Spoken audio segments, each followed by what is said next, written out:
ظفر جان بگوید که مشکل وبسایت شما از کی شروع شد؟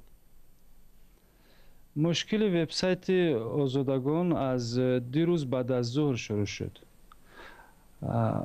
اول فقط برای پروایدری واویلان، برای مشتریان پروایدری واویلان شروع شد، بعدا آهسته آهسته رفت به دیگر شرکت های خدمت رسانی اینترنتی.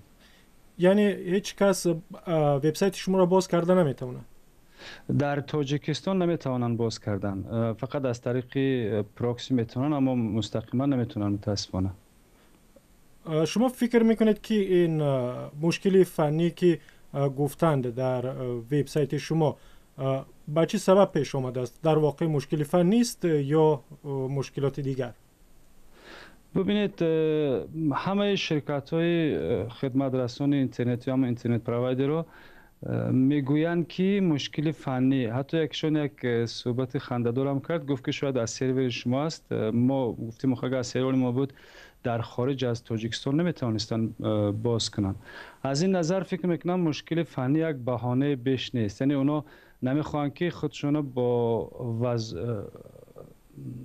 خدمات علاقه تاجیکستان درگیر کنند، چون اخیرا اگر توجه کرده باشه در رسانه ها و عموما در صحبت بعضی از مسئولا، صحبت سری دولتی کردن شرکت های مخابراتی یا که اینترنتی خیلی زیاد است و اونا با فکرم خیلی نگرانن که این چیز یکی عملی میشد و همین خاطر هم نمیخوان که اون چیزی که از خدمات علاقه برای اینا دستور شده اونا آشکار بکنن. یعنی بهانه‌شون مشکل فنی است، اما مشکل فنی نیست. یعنی اگر شما میگید بهانه، پس سبب چیست؟ آیا با فکر شما با انتخابات ارتباط میگیرد؟ دستور از به قول از بالاست؟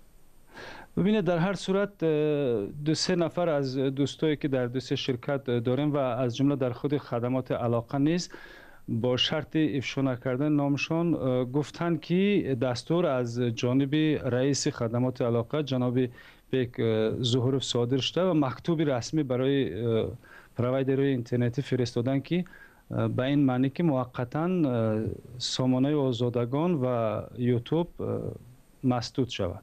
یعنی شما چی گناه کردید که باید شما را ببندند؟ سبب چی است؟